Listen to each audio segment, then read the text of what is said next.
Olá, meus irmãos, graça e a paz do Senhor. Excelente domingo para você na presença de Deus. Hoje nós vamos falar a respeito da severidade de Deus no Antigo Testamento, né? Nós estamos naquela série falando a vida no tempo de Jesus, mas especificamente eu resolvi dar uma pausa, não é, para a gente falar a respeito da severidade de Deus no Antigo Testamento. De fato, Deus no Antigo Testamento era um Deus malvado.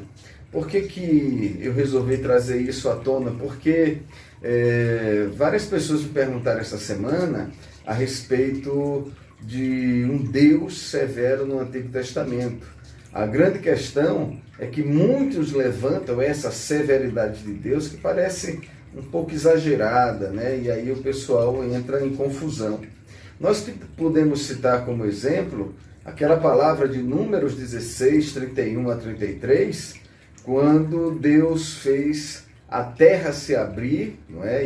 E ela se fendeu e abriu sua boca, diz o texto assim mesmo, e foi tragando as casas, tragando os homens que pertenciam a Corá e todos os seus bens, ou seja, eles foram sugados, né? Desceram ao abismo, eles vivos ainda, né? E a terra os cobriu e pereceram, morreram, né, no meio da congregação. Isso foi visto por todos.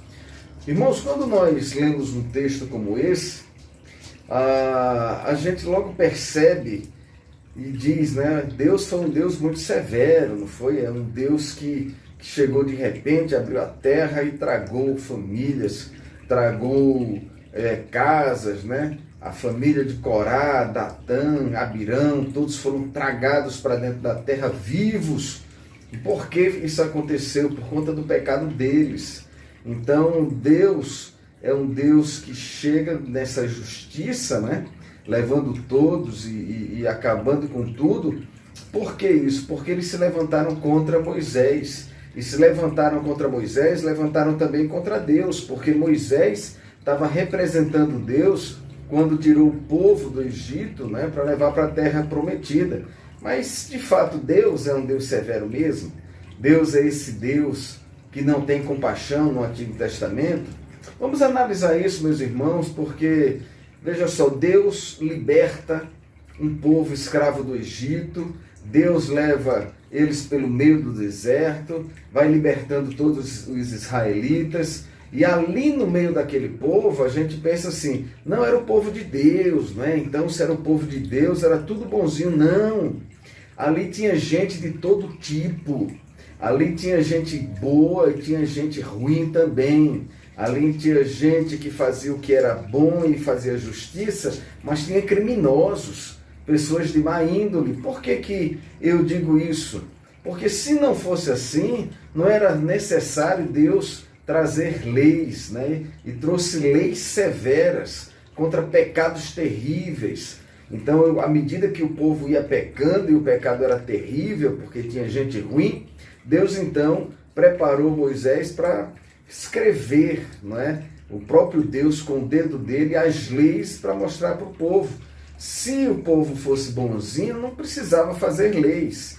E a gente vê que essas pessoas não eram um grupo pequeno, eram milhares e milhares de pessoas, né? Existia mais de 1 milhão de pessoas indo pelo deserto, segundo os estudiosos, né? E aí a gente faz um exercício bem simples, de uma análise, né, da compreensão da vida dessas pessoas. Imagina aí, mais de 1 milhão de pessoas andando pelo deserto. Eles não tinham ainda, quando saíram do Egito, uma lei estruturada, né? Que eles deveriam seguir, o que deveriam fazer, o que não deveriam fazer, como deveria ser a sociedade, como essa sociedade iria se comportar, como era que eles estavam sendo construídos a partir da libertação, porque eles não sabiam o que era libertação. Então os escravos agora não eram mais escravos, eram livres. E na sua liberdade, eles confundiram a liberdade com libertinagem.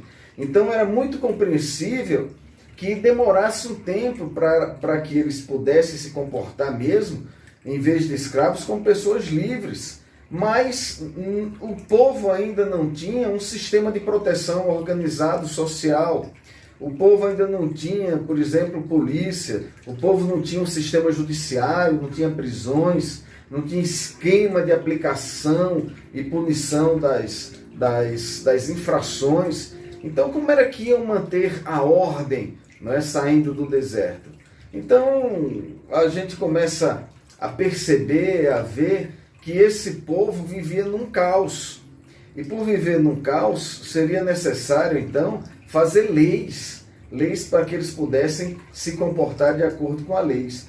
E Deus, então, como sendo o governante deles, Deus começa a dar a direção, Deus começa a guiar, começa a fazer leis, Deus começa a fazer com eles aliança de obediência, Deus levanta líderes. Esse é o começo de uma organização. No entanto, como vemos nas histórias, muitos se levantam contrário a Deus. Deus começa a fazer inimigos. O povo que foi liberto por Deus, veja só a perversidade, porque quando o povo saiu do Egito, eles presenciaram aquelas pragas e presenciaram Deus dominando sobre essas pragas.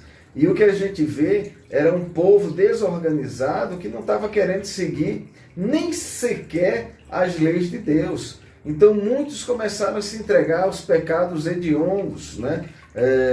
Tentaram coibir as ações, começaram a prejudicar uns aos outros. E Deus, a partir desse momento, o que é que ele faz? Ele começa a dar punições.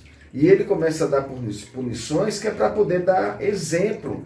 No caso que a gente citou, né, de Corá, Datã e Abirão, os mesmos se levantaram contra Moisés. Moisés era o pastor escolhido para guiar o povo, estava representando Deus. Lá em Números 16:3 a gente vê isso.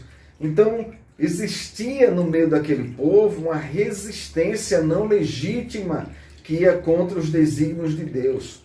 Como Deus acabou, então, com essa farsa? Como é que Deus agiu, então, perante os fortes pecados que eles estavam seguindo os próprios caminhos e a mente deles? Deus simplesmente passou a ser juiz e aplicador da penalidade. Isso mesmo. Deus usou severidade. Essa severidade que Deus usou, aí você há de concordar comigo, que foi uma severidade justa contra eles. Por quê? Porque eles não estavam seguindo os desígnios de Deus, não estavam cumprindo, estavam achando que a liberdade era libertinagem, podia fazer o que quisesse. E Deus, nesse momento, então, ele age com severidade. Mas isso faz um Deus malvado, um Deus perverso? Claro que não.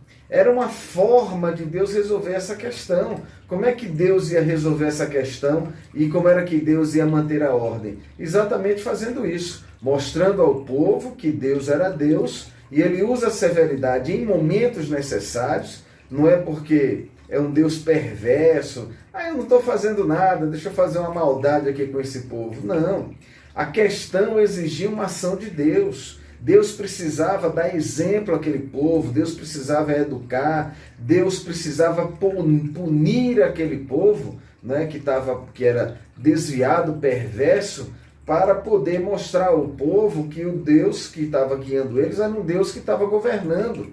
Já que eles não estavam obedecendo a Moisés, Deus então se apresenta e começa a fazer ações. E essas ações foi para transformar o povo de Deus.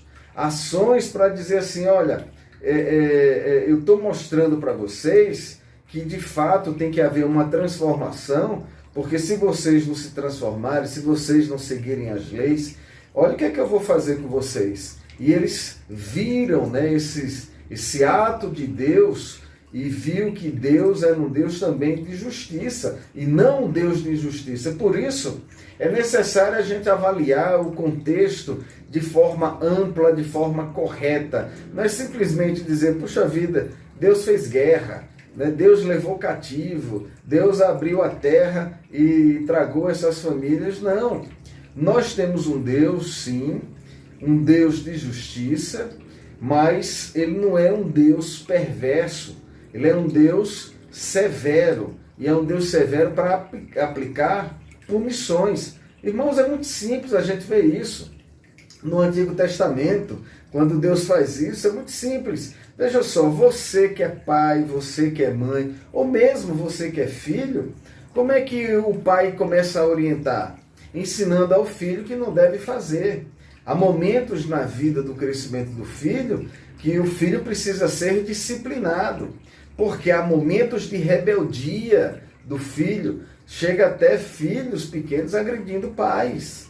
E aí o pai precisa mostrar quem é o Senhor, quem é que manda. Então ele, a partir do momento que ele disciplina o filho pela rebeldia dele, nós vemos que é um pai cuidadoso, tendo cuidado com a educação do filho para poder ser gente na vida, não é? Porque os pais fazem isso? Faz isso porque é severo? Faz isso porque é maligno? Faz isso porque é perverso? Não. O pai faz isso porque está educando, porque é um pai que tem amor, é um pai que tem cuidado. Então esses pais que pegam filhos com rebeldia são pais que têm momentos certos que eles precisam disciplinar. Mas eles não são malvados, eles não são severos e maldosos, não, eles são amorosos, porque está aplicando uma disciplina em amor. Então a gente, se olhar para o pai somente na disciplina, a gente vai olhar o pai disciplinando o filho, o pai batendo no filho, e a gente olha e diz assim, é um pai perverso, é um pai maligno, é um pai destemperado, mas não é um pai que está disciplinando, para que o filho possa ser gente. E a Bíblia nos ensina muito bem sobre isso. Lá em Hebreus 12, capítulo 6 e 7, diz assim, porque o Senhor corrige a quem ama e açoita a todo filho a quem recebe. É para a disciplina que perseverais, pois que filho há que o pai não corrija. Amém, meus amados irmãos? Então nós não temos um Deus severo, nós temos um Deus cuidadoso, um Deus que nos ama. Meu nome é Wesley Lima, pastor da Segunda Igreja Batista em Águas Claras, Brasília, Distrito Federal. E essa é a nossa Escola Bíblica Dominical, tirando várias dúvidas. Até o próximo domingo, se Deus quiser. Tchau, tchau.